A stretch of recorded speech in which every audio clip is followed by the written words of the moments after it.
Hello and welcome to this overview of the SILSA programme. I'm Chris Platt, speech and language therapist and SILSA trainer. In this, we're going to cover what the SILSA programme is, how it works, the evidence for it, how much it costs, and how you can find out more.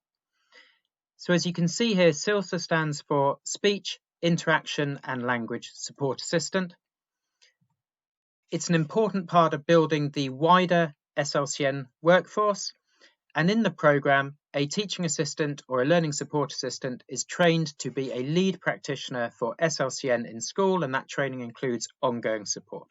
So they will learn to do things like carry out screening assessments, deliver group and individual interventions for a range of different SLCN needs, to liaise with and share data with speech and language therapists who may visit school, to provide information and support to colleagues working in school, and to help identify needs and when a referral to speech and language therapy may be needed. The model is currently working in mainstream primary schools. We hope to expand that in future. And some primary schools will have two SILSAs, so they might have one SILSA working in EYFS and Key Stage 1 and another SILSA working in Key Stage 2. As you can see from this quote from a SENDCO, SILSA has been really well received from the schools where it's working. It's been transformational for some of those schools in terms of their SLCN provision, and that has been really exciting, really encouraging for us to see. So why is it needed? Well, we know that there are increasing numbers of pupils with SLCN. I've been a speech and language therapist for 20 years, and this has been a recurrent theme throughout that time. And we know the impact of SLCN on pupils' literacy and on their broader learning and academic attainment, and also the impact on their well-being and their social relationships. But at the same time, there are insufficient numbers of speech and language therapists. There aren't enough of us. Currently, almost 1 in 4 speech and language therapy posts goes unfilled. And we also know that a whole workforce approach is needed to effectively meet the needs of pupils with SLCN. And that's what the SILSA model aims to help do. So thinking about the training that teaching assistants will undertake in order to become a SILSA, the starting point is the ELSAs 5 to 11s course with accreditation. So that's their course on supporting pupils with speech, language and communication needs. And the accreditation means that by the end of that course, your teaching assistant will have a recognised qualification. It's not a problem at all if you have a teaching assistant in mind and they've completed ELSAs in the past. As long as they completed it within the last 10 years and with accreditation, then they can just do a refresher course with us and then go straight on to the extra SILSA training. So the extra SILSA training is a set of SILSA specific modules that adds up to around an extra 15 hours of training in total. And we go into greater detail in some areas such as working with speech sound difficulties. We also provide modules in areas that aren't covered in detail within the ELSAs training, so supporting pupils with selective or situational mutism, pupils who stammer. We look at multilingual language development and best practice for that. And SILSAs also learn how to administer, analyse and score a range of screening assessments that they can then use within school. And once that's completed, your teaching assistant has completed their SILSA training. But we know that if the training just stops there, we know that training that ends, there's a big washout effect, the long-term impact is limited, and the evidence is very strong that for support staff to effectively administer speech and language interventions, there needs to be ongoing support. And that ongoing support is a key aspect of the SILSA programme. The level of it varies depending on how often a SILSA, how often that teaching assistant sees a speech and language therapist. So some SILSAs are fortunate enough to see a speech and language therapist every week or every fortnight. Other SILSAs might only see one once a term, even if that. All SILSAs will access the group support sessions. So this is where SILSAs meet as a group facilitated by a speech and language therapist to share ideas, share resources, and for ongoing professional development. All SILSAs also access a study day where we do a deeper dive into a particular aspect of speech, language, and communication needs. And schools that have a SILSA can choose whole school training from a menu of options. So all SILSAs will receive that.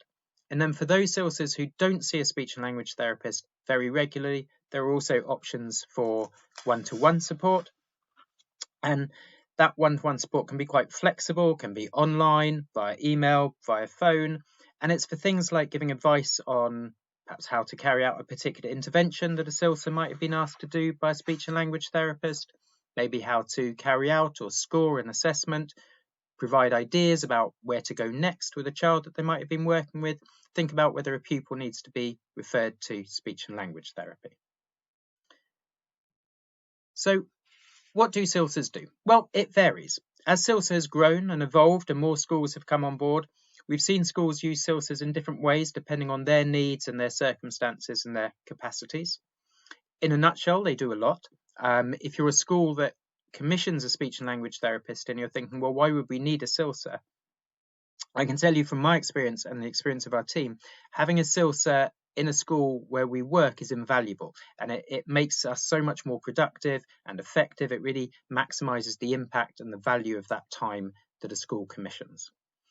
So to give a little bit more detail, SILSAs are teaching assistants that have some protected time for SLCN input.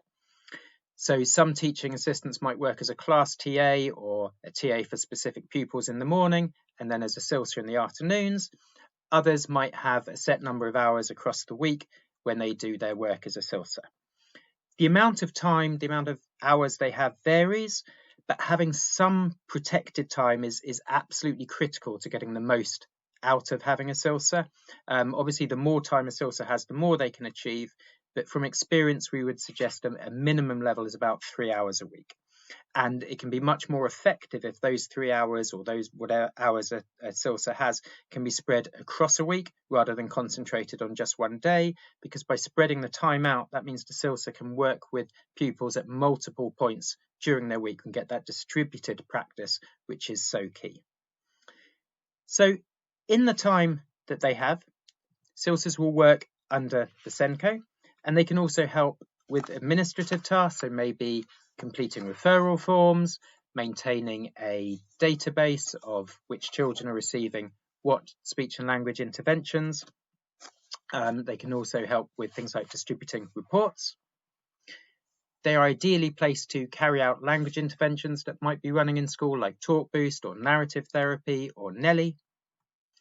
They can carry out programs for individual pupils or support others who might be asked to carry out those programs.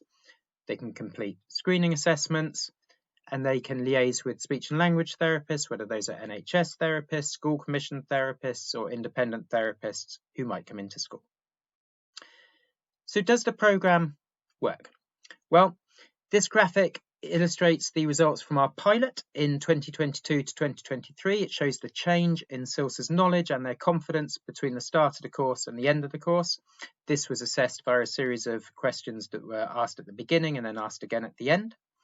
So we have some really strong quantitative data, but in addition to this, we had an 100% renewal rate. So every school that took part in the pilot maintained their SILSA subscription for the following year, and other schools have joined since. We have lots of SILSA success stories about working with pupils and also about identifying pupils. So identifying pupils who might otherwise have been missed. Perhaps that pupil was seen as having behaviour needs or just not meeting age-related expectations when actually there was an undiagnosed language need there. And we've had universally positive feedback from SILSAs and from head teachers and from SENCOs. So here is one head teacher's view of the impact of having a SILSA. If you are a SENCO watching this, picking up on that second point there, this has been common feedback from SENCOs, just how much time having a SILSA has saved them. And also the final point there echoes back to what I said earlier about SILSAs maximising what speech therapy time you have in school, whether that's a little or a lot. And not forgetting SILSAs themselves, because they are the biggest cheerleaders for the programme. So we'll look at costs. In the first year, so the first year covers the bulk of the training and the accreditation. The SILSA cost is £575, and on top of that would be the cost of the ELSAs course.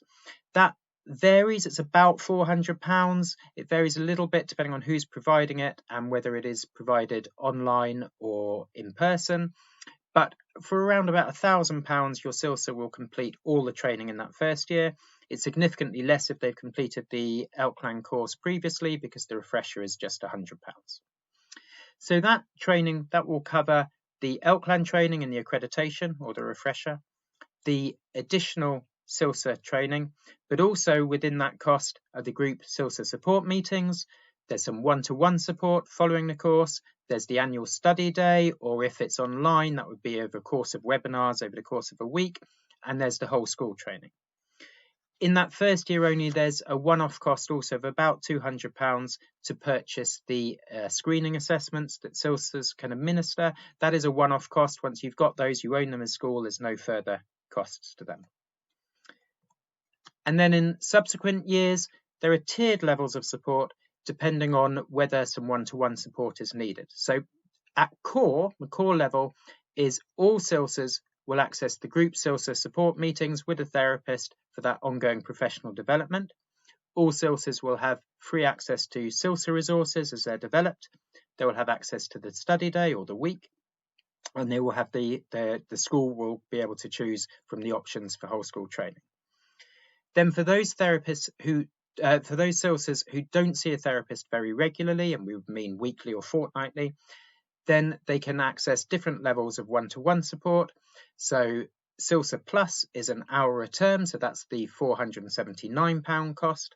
So that would enable an hour of one-to-one time from a therapist every term, and that time can be used flexibly. It doesn't have to be used in a single block. It can be used incrementally across the term. Or there's an enhanced level of SILSA at £599, and that is the same, but instead of an hour a term, it's an hour a half term. So your core level, £349, has the SILSA support meetings, the SILSA resources, the study day, the whole school training. SILSA Plus is all of that, plus termly one-to-one support. SILSA Enhanced has all of that, but half termly, and that's at £599. Looking at the training and support, it's worth looking at how that is provided. So the training, including the ELSAs training, may be online or in person if you have a SILSA trainer local to you. Similarly, the support groups may be online or in person. So in Portsmouth, we run the SILSA groups in person. And the one-to-one support, like I said, that can be accessed flexibly, so it can be used incrementally across the term, and it can be a mix of online, phone, email support. Okay, so how do you find out more? Well, you can visit our website at silsatraining.org.uk.